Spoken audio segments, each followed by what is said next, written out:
அன்பு நிறைந்த உறவுகள் அனைவருக்கும் என்னுடைய வணக்கத்தை தெரிவிச்சுக்கிறேன்.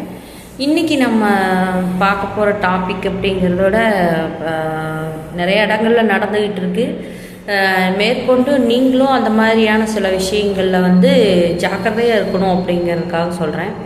இப்போ நம்ம எவ்வளோ ஜாக்கிரதையாக இருந்தாலும் எதிர்பாராத விதமாக நடக்கிறதுக்கு பேர் என்ன சொல்கிறது, நான் சொல்லியிருக்கேன், எதிர்பாராமல் எல்லாமே சரியாக இருந்து நடக்கிறதுக்கு பேர் விபத்து. சரிங்களா? எல்லாமே யோசனையாக இருந்து பிடிச்சி அது தானாக நடந்தால் அது அவங்கவுங்களுடைய அஜாக்கிரதையின் காரணமாக நடக்கிறது. இங்கிலீஷில் சொன்னால் என்ன சொல்கிற கேர்லெஸ்.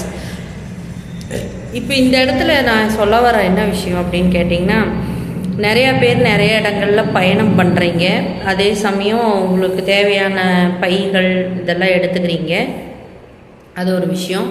ரெண்டாவது ஸ்கூல் மற்றும் காலேஜு இந்த மாதிரி இடங்களில் இது நடக்கலே நல்லா சொல்கிறது பெருமைக்கும் பெரிய பெரிய பேருக்காக வேணால் சொல்லிக்கலாமே தவிர, இப்போ நான் சொல்லக்கூடிய விஷயம் அங்கங்கே நடந்துக்கிட்டு இருக்கக்கூடிய விஷயம்தான். அது காலேஜில் பசங்களுக்கு மத்தியிலையோ பிள்ளைகளுக்கு மத்தியிலையோ ரொம்பவுமே இது என்ன சொல்கிறது நடந்துக்கிட்டு தான் இருக்குது. ஒரு கட்டத்துக்கு மேலே வாழ வேண்டிய பையன் அல்லது வாழ வேண்டிய பொண்ணு இப்படி திடீர்னு இந்த மாதிரி குற்றத்துக்கு ஆள்பட்டு இந்த மாதிரி போலீஸ் கூட்டிகிட்டு போயிட்டாங்க அப்படின்னு சொல்கிறோம். மேற்கொண்டு அதனோட சீரியஸ்னஸை பேச வேண்டாம். இருந்தாலும் நம்ம எதுலேயுமே முன்ஜாக்கிரதையாக இருக்கிறதுக்கான விஷயத்தை மட்டும் பேசுவோம். நீங்கள் தினமும் ஒரு பேக் ஒரு ஆஃபீஸ்க்கு எடுத்துகிட்டு போகிறீங்க அல்லது ஸ்கூலு காலேஜு எல்லா இடத்துக்கும் எடுத்துகிட்டு போகிறீங்க. முதல்ல உங்களுடைய பேக்குகளில் நீங்கள் என்னென்ன வச்சுருக்கிறீங்க அப்படிங்கிறத முதல்ல அனலைஸ் பண்ணி ஒரு செக் பண்ணிக்கோங்க. சரிங்களா? அதுக்கப்புறமா நீங்கள் லஞ்ச் பீரியடுன்னு ஒன்று வரும். இப்போ நார்மலாக ஸ்கூலில் இருக்கிற குழந்தைங்கன்னா அடிக்கொருக்கா நீங்கள் அந்த பேக்குகளை எடுத்து பார்த்துக்கலாம்.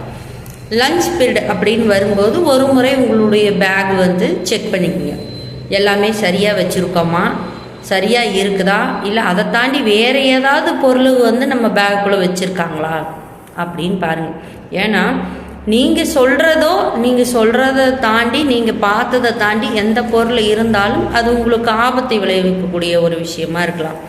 என்னென்னா நம்மளுடைய நண்பன் தானே, நம்மளுக்கு தெரிஞ்சவங்க தானே, இவங்க தானே தைரியமாக காட்டலாம் அப்படிங்கிறதெல்லாம் எந்த காலம்னு எனக்கு தெரியல. ஒவ்வொரு காலங்களில் ஒவ்வொரு மாதிரியான வல்லுநர்கள்பாங்க. ஆனால் இங்கே திருடுறதுலையோ அல்லது பொய் சொல்கிறதுலையோ மற்றவங்கள மாட்டி விடுறதுலையோ ரொம்ப பெரிய வல்லுநர்கள் தான் இருக்கிறாங்க. அன்னைக்கெல்லாம் ஒரு ஓட்டம் அல்லது ஒரு எழுத்து ரொம்ப பிரம்மாண்டமாக பேசுறதுன்னா அது எல்லாமே ஒரு இலக்கை நோக்கி அச்சீவ் பண்ணுறதுக்காக இருந்தது. ஆனால் இன்றைக்கி என்னென்னா ஒருத்தருக்கு ஒருத்தர் வளர்ந்துடக்கூடாதுன்னு சொல்லி ரொம்ப ரிஸ்க் எடுத்து எவ்வளோக்கு எடுக்க முடியுமோ அவ்வளோக்கு எடுக்கிறவங்க தான் அதிகம்.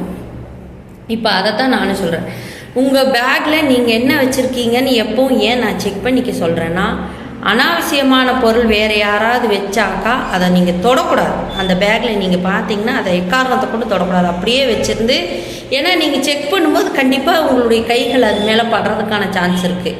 இது நான் என் பேக்கில் இல்லாத ஒரு பொருள் இது என்ன அப்படின்னு சொல்லி யாரோ ஒருத்தர் முன்னே வச்சு நீங்கள் அந்த பொருள் என்னங்கிறத பார்த்துருங்க. ஒரு விஷயம்.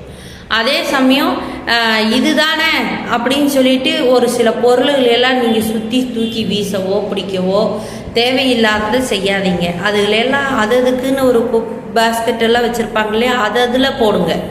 சரியா? சில பொருள்கள் நாம் அஜாக்கிரதையாக தூக்கி வீசுறதுனால நம்மளுக்கு வேறு விதமான விளைவுகள்லாம் வர்றதுக்கான சான்சஸ் நிறையா இருக்குது. இது ப்ராக்டிக்கலாக அந்த மாதிரி சில அனுபவம் பட்டவங்களுக்கு அது புரியும் அப்படின்னு நான் நினைக்கிறேன்.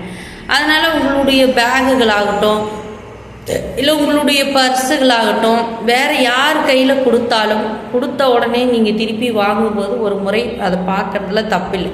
அவங்கள சந்தேகப்படுற மாதிரி பார்க்க சொல்லலை. அவங்கக்கிட்டே அப்போயே பிரித்து அது என்ன இருக்குது எல்லாமே சரியாக இருக்கா அப்படின்னு ஒரு தடவை பார்த்துருங்க. ரெண்டாவது, ஏன்னா அவங்க கையில் இருந்து கூட ஒரு 2 நிமிஷத்தில் மாறும்போது எது வேணாலும் உள்ளே வச்சுட்டு கடைசியில் என்ன சொல்கிறது, இவங்க அதை வச்சுருந்தாங்க இதை வச்சுருந்தாங்கன்னு நிறையா கம்ப்ளைண்ட் சொல்கிறாங்க. அதே சமயம் உங்களுடைய ரொம்ப டீப்பாக பேசுகிறோம் அப்படிங்கிறதுக்காக சில பாஸ்வேர்டை நீங்கள் இன்னொருத்தருக்கு சொல்லி வைக்கிறதோ அல்லது அது சொல்கிறதுனால உங்களுக்கு என்ன சொல்கிறது ஒரு ஹாப்பினஸ் கிடைக்குது, நம்ம நம்பிக்கையானவங்க அப்படின்னு சொல்லி நீங்கள் சொல்லாதீங்க. ஏன்னா அவங்களுக்கு நம்பிக்கையானவங்க யாரோ ஒருத்தர் இருப்பாங்க.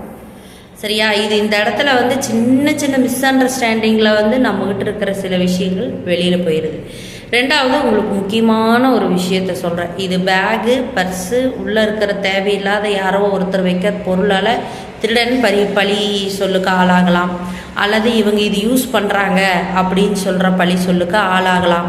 அதே சமயம் உங்களுடைய என்ன சொல்கிறது, உங்ககிட்ட இருந்து வெளிப்படையாக எடுத்து வைக்கிற எல்லா பொருள் மேலேயும் உங்களுடைய கவனங்கள் இருக்கணும்.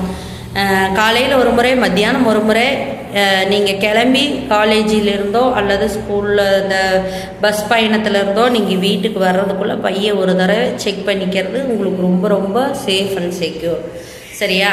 அடுத்தது வந்து இன்னொரு விஷயம், நீங்கள் நம்ம ஃப்ரெண்டு தானே, நம்மளுக்கு ரொம்ப க்ளோஸ் தானே, அட எனக்குன்னா இவன் உயிரியே கொடுப்பா, எனக்குன்னா இவன் ரொம்ப சப்போர்ட் பண்ணுவா அப்படின்னு நினச்சி உங்களுடைய ஆள் மனசில் இருக்கக்கூடிய சின்ன சின்ன தவறுகளை பற்றி பேசுகிறதோ, அல்லது நான் இவனை விரும்புகிறேன் அல்லது நான் இவளை விரும்புகிறேன் அப்படிங்கிறதோ, அல்லது அவங்கள பற்றி அந்தரங்கமான சில வார்த்தைகளை எல்லாம் நீங்கள் பேசி வைக்காதீங்க.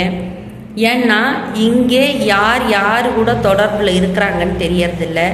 அவங்க நம்ம மேலே எந்த அளவிலான நம்பிக்கையோடு இருக்கிறாங்கங்கிறதும் தெரியறதில்ல. இன்னும் இதை பற்றி பேச வேண்டியது இருக்குது. நிச்சயமாக இது மேற்கொண்டு இன்னொரு வீடியோவில் நான் போடுறேன். நன்றி.